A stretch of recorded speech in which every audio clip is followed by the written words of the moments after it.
No se puede terminar el mes sin que hablemos de la Revolución Mexicana. Comentarles que hace unos días, para ser exactos, el 20 de noviembre, en México se conmemora la Revolución Mexicana, siendo este año el 115º aniversario de este hecho histórico que vino a ser una coyuntura importantísima en el país y marcó un cambio significativo en las estructuras tanto política, pero principalmente en la social. Este movimiento revolucionario se considera una guerra civil y que comprendió un periodo de 1910 a 1920. Sin embargo, hay muchos especialistas en el tema e historiadores que han argumentado que esta termina hasta 1934. Todo va a depender de la fuente. La Revolución Mexicana se originó en un contexto de descontento social y político bajo un régimen de más de 30 años, el cual inició desde 1876 a 1911, dirigido por el general Porfirio Díaz, y a este periodo se le conoce como el Porfiriato, donde las principales características de este régimen fue la opresión, la represión, las desigualdades sociales, las elecciones fraudulentas, recordemos que no había partidos, la falta de derechos políticos, incluso la explotación laboral e infantil. En resumen, era un gobierno dictador. Fíjense que cuando llegó Porfirio Díaz al poder, llegó en un momento de tensión política y de enfrentamientos con otros países. De hecho, su última batalla que había tenido Porfirio Díaz fue la batalla de 5 de mayo en Puebla, donde derrotó a los franceses. Traía un historial efervescente que el pueblo vio con buenos ojos su gobierno, tanto que al principio su gobierno se definió y se recuerda hoy en día por una gran modernización, tanto económica como de infraestructura. De manera general, el país se puede decir que vivió una estabilidad política, pero autoritaria, conociéndose principalmente por la paz porfiriana. Obviamente hubo represión, pero sobre todo a sus opositores. También hubo desarrollo económico, y esto fue en base a inversiones extranjeras de Estados Unidos y de Europa, quienes invirtieron ampliamente a sectores como la minería y la infraestructura, y también a la agricultura. Fue un boom en construcciones de ferrocarriles, vías ferroviarias, telégrafos y puertos. Todo esto fue crucial para la infraestructura del país. Pero esto provocó un contraste social, ya que este progreso económico no era para todos, y la mayoría de la población no fue beneficiada. Y obviamente todas estas características iban de la mano con la represión social. Era un control muy autoritario. Y esto el mismísimo Porfirio Díaz lo dijo en una entrevista con James Grillman. No sabemos si fue honestidad o descaro, pero él argumentó en esa entrevista que sí fue cruel, que sí fue duro, que sí fue represor y opresor, pero que era necesario para la vida y para el progreso de la nación. Saque usted sus propias conclusiones. Con esta entrevista obviamente confirmó lo duro y cruel que había sido su gobierno, pero también dio una esperanza para todos aquellos que aspiraban, primero, a quitar a Díaz del poder, y segundo, a tener elecciones democráticas donde pudieran participar otros actores políticos contra Díaz.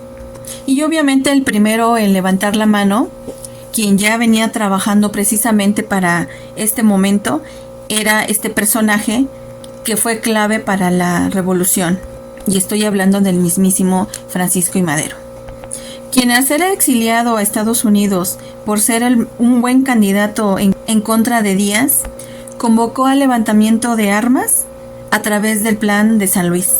Este movimiento fue crucial, porque con él otros líderes también se levantarían en armas. Y aunque Madero fue la figura principal de esta revolución y de este movimiento y de esta rebelión, Podemos decir que la revolución se caracterizó precisamente por diferentes insurrecciones, lo cual trajo traiciones, amistades, enemistades, muchos desvividos, pero sobre todo una lucha de diferentes facciones.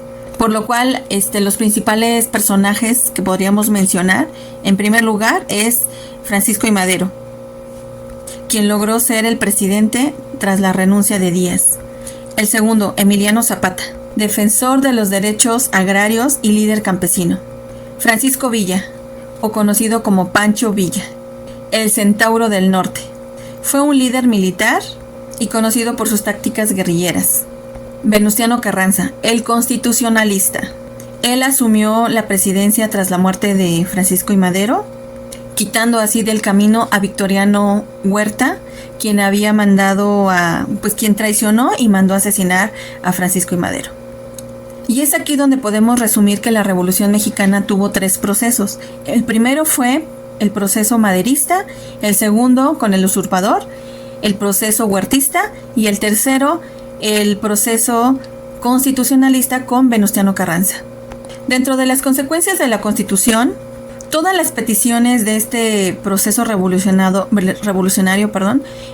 quedaron establecidas dentro de la Constitución de 1917, la cual vino a sustituir a la Constitución de 1857, agregando 3 artículos más, que es el artículo 3, el 27 y el 123. Y en todas ellas se resumen los derechos laborales y sociales, quedando prohibida la reelección constitucional. También se le otorgó el derecho al Estado para poder expropiar tierras. En lo personal a mí no me pareció muy buena idea, porque puede mal aplicarse. Pero bueno, para la época fue importantísimo. Pero obviamente este proceso tuvo saldos rojos y saldos trágicos. De lo que se sabe, un 25% de la población falleció durante este proceso, lo que viene siendo 3.4 millones de mexicanos. No cabe duda que la revolución fue considerada uno de los eventos más significativos del siglo XX en toda América Latina, lo cual, como dije en un principio, transformó toda la estructura tanto política como social, sentando las bases para futuros cambios en el país. Con un grito, con un lema de sufragio efectivo, no reelección, este movimiento tuvo eco durante la revolución hasta nuestros días. Antes de terminar, me gustaría dejarte unas preguntas para reflexionar. Y no es necesariamente que vivas en México. En tu país o en donde vives, pudiste haber pasado un hecho histórico parecido que de alguna manera sí nos puede llevar a reflexionar. Y por eso te pregunto, ¿qué tanto han cambiado las desigualdades desde la revolución? ¿Seguimos luchando porque campesinos e indígenas no les quiten sus tierras? ¿Seguimos luchando por aquellos grupos vulnerables? ¿O por nosotros? Porque tengamos una vida digna, un trabajo digno, salarios justos, salarios dignos. Pareciera que seguimos luchando. ¿Realmente se aprendió algo? ¿O por lo menos nuestros gobernantes? ¿O quizá están repitiendo la historia? Ojo, recuerda que quien no conoce su historia o la historia está condenado a repetirla. Déjame tus comentarios y yo te leo.